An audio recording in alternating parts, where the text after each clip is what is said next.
Bismillahirrahmanirrahim. Assalamualaikum warahmatullahi wabarakatuh. Terima kasih atas kesempatan yang diberikan kepada saya. Pada kesempatan kali ini, saya akan membahas materi mengenai sumber-sumber hukum Islam.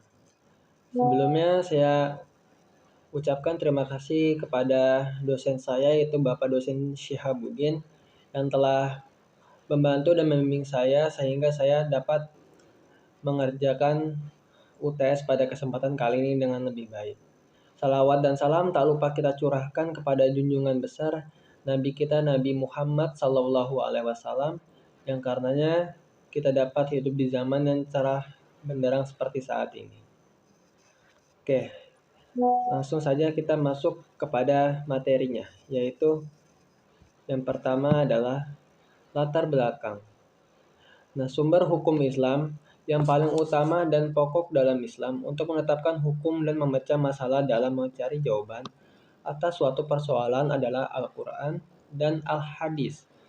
Al-Quran sebagai sumber paling utama dalam Islam yang isinya merupakan susunan hukum yang lengkap. Apabila dalam Al-Quran dan Hadis belum ditemukan secara jelas tentang masalah terbaru, maka Al-Quran dan Hadis itu sendiri yang memerintahkan kepada ulama untuk mencurahkan pemikirannya dalam menetapkan hukum, dan hasil kesepakatannya dinamakan dengan ijma. Selanjutnya yaitu apa itu Al-Quran? Nah, secara bahasa Al-Quran merupakan bahasa Arab yang artinya yaitu adalah bacaan atau sesuatu yang dibaca berulang-ulang. Term Al-Quran adalah bentuk kata benda dari kata kerja yaitu qoro'a yang memiliki arti membaca. Namun secara terminologi, Al-Quran diartikan sebagai kalam Allah diturunkan pada Muhammad Sallallahu Alaihi Wasallam dalam surat Al-Fatihah dan berakhir dengan surat An-Nas.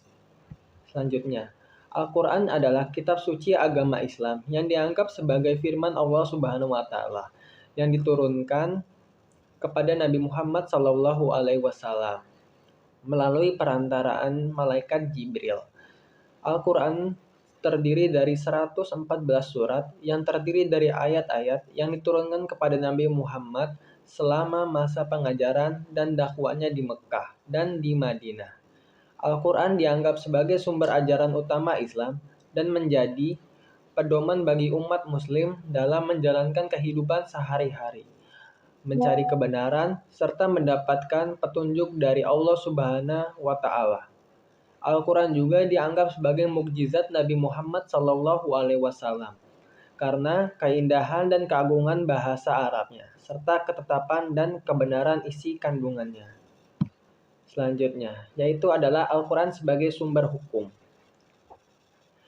Al-Quran dipercaya sebagai firman Allah Subhanahu wa Ta'ala yang diturunkan kepada Nabi Muhammad Sallallahu Alaihi Wasallam melalui perantaraan malaikat Jibril selama kurang lebih yaitu sekitar 23 tahun. Sebagai sumber hukum, Al-Quran memberikan pedoman dan aturan bagi kehidupan muslim dalam berbagai aspek seperti kehidupan pribadi, sosial, politik, dan ekonomi. Al-Quran juga berisi nilai-nilai moral dan etika yang menjadi dasar dari sistem hukum Islam. Namun demikian, penggunaan Al-Quran sebagai sumber hukum bukanlah hal yang mudah, karena Al-Quran tidak disusun secara sistematis dan tidak memberikan aturan yang spesifik untuk semua situasi dan kondisi. Oleh karena itu, interpretasi Al-Quran oleh ulama dan ahli hukum Islam sangatlah penting untuk menentukan aplikasi hukumnya dalam kehidupan sehari-hari. Dalam praktiknya, Al-Quran digunakan bersama dengan hadis, fatwa, dan hukum adat untuk membentuk sistem hukum Islam yang lengkap dan menyeluruh. Selain itu, penggunaan Al-Quran sebagai sumber hukum harus didasarkan pada pemahaman yang benar terhadap teksnya, serta konteks sosial, sejarah, dan budaya di mana Al-Quran itu diturunkan. Selanjutnya, yaitu Al-Hadis. Al-Hadis sendiri ialah catatan atau laporan mengenai peristiwa, kenyataan, atau tindakan Nabi Muhammad SAW dan para sahabatnya yang diriwayatkan secara lisan dan tertulis. Hadis merupakan salah satu sumber utama dalam agama Islam yang digunakan untuk menjelaskan ajaran dan tuntunan dalam Islam yang tidak terdapat dalam Al-Quran. Hadis banyak digunakan dalam berbagai bidang keilmuan Islam, seperti fikih, tafsir, akhlak, dan sejarah. Hadis yang dianggap sahih dan diterima keabsahannya oleh umat Islam dijadikan sebagai pedoman dan sumber rujukan dalam menjalankan ibadah dan menjalani kehidupan sebagai muslim. Nah, berikut adalah beberapa periwayat hadis yang terkenal dalam Islam. Yang pertama, yaitu adalah Imam Bukhari, 194 Hijriah atau 810 Masehi sampai dengan 256 Hijriah atau 870 Masehi. Ia menulis kitab Sahih Bukhari yang dianggap sebagai salah satu kitab hadis paling otentik dalam Islam. Selanjutnya yaitu adalah Imam Muslim, 204 Hijriah atau 819 Masehi sampai dengan 260 Hijriah atau 875 Masehi. Dia menulis kitab Sahih Muslim yang juga dianggap sebagai salah satu kitab hadis paling otentik dalam Islam. Ya, selanjutnya yaitu adalah Imam Abu Daud, tahun 202 Hijriah atau 817 Masehi sampai dengan 275 Hijriah atau 888 Masehi. Penulis kitab Sunan Abu Daud yang dianggap sebagai salah satu kitab hadis paling penting dalam Islam. Selanjutnya adalah Imam Tirmidzi, 209 Hijriah atau 824 Masehi sampai dengan 279 Hijriah atau 892 Masehi. Beliau menulis kitab Sunan Tirmidzi yang dikenal karena kerajinan dan kecermatannya dalam mengumpulkan hadis. Selanjutnya itu adalah Imam Nasai, 215 Hijriah atau 830 Masehi sampai dengan 303 Hijriah atau 915 Masehi. Beliau menulis kitab Sunan Nasai yang juga dianggap sebagai salah satu kitab hadis paling penting dalam Islam. Selanjutnya adalah Imam Ibnu Majah, 209 Hijriah atau 824 Masehi sampai dengan 273 Hijriah atau 886 Masehi. Beliau menulis kitab Sunan Ibnu Majah yang dikenal karena kerajinannya dan kecermatannya dalam mengumpulkan hadis. Selanjutnya yaitu yang terakhir yaitu adalah Imam Ahmad bin Hanbal, tahun 164 Hijriah atau 780 Masehi sampai dengan tahun 241 Hijriah atau 855 Masehi. Beliau adalah seorang ulama besar dan pendiri mazhab Hanbali yang dikenal karena koleksi hadisnya yang besar. Selanjutnya, yaitu adalah hadis sebagai sumber hukum. Hadis adalah sumber hukum kedua dalam agama Islam setelah Al-Quran.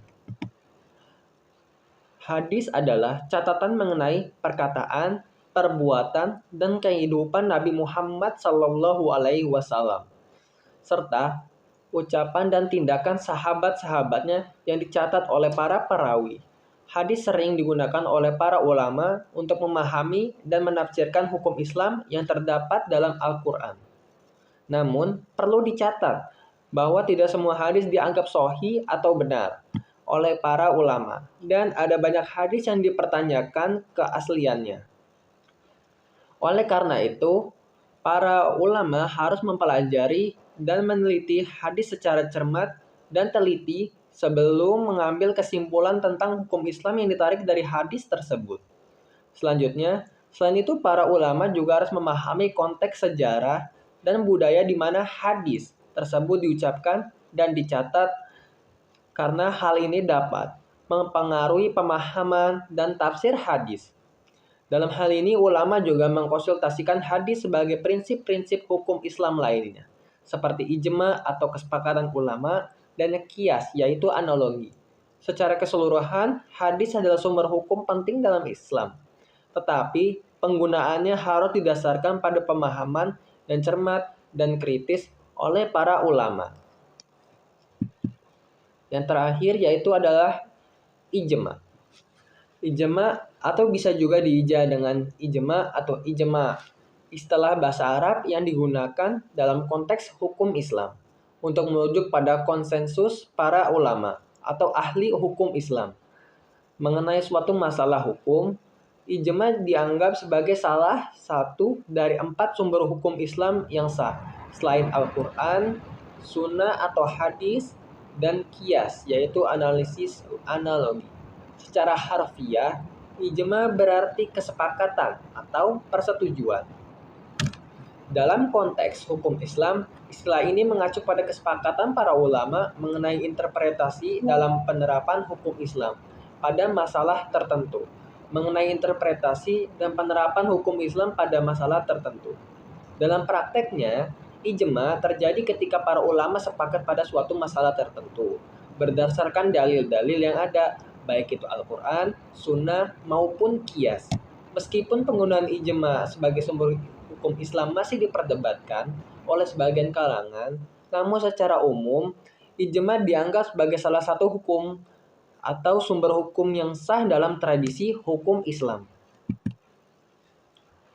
Selanjutnya yaitu adalah ijma sebagai sumber hukum. Ijma adalah salah satu sumber hukum dalam sistem hukum Islam yang terdiri dari kesepakatan ulama yang dihasilkan dari pandangan para ulama terhadap suatu masalah hukum. Ijma dipanggil sumber hukum Islam yang kedua setelah Al-Quran dan hadis. Dalam istilah syariah, ijma berasal dari kata jama yang berarti kumpulan. Ijma terbentuk ketika para ulama dan ahli hukum Islam sepakat pada suatu pendapat atau fatwa terkait dengan masalah hukum Islam tertentu. Ijma diakui sebagai sumber hukum Islam karena ia didasarkan pada konsep kebersamaan dan konsensus yang dianggap penting untuk mempertahankan keutuhan dan harmoni masyarakat muslim. Namun, ijma hanya dapat dianggap sah jika didukung oleh bukti-bukti yang kuat dari Al-Quran dan hadis.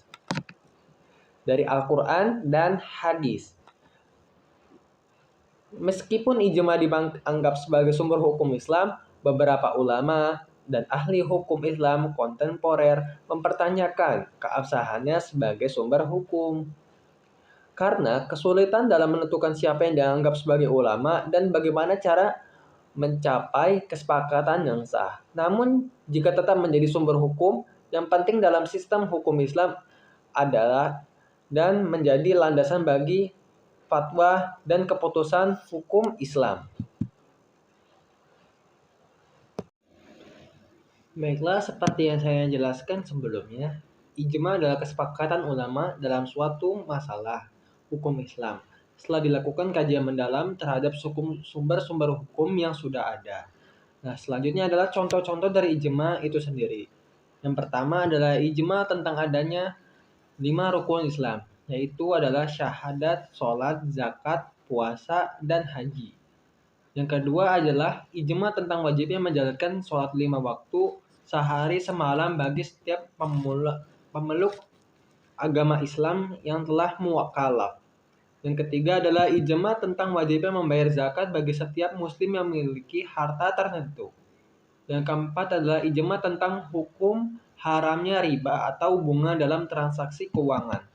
Yang keempat adalah ijma tentang hukum makruh merokok karena dapat membahayakan kesehatan.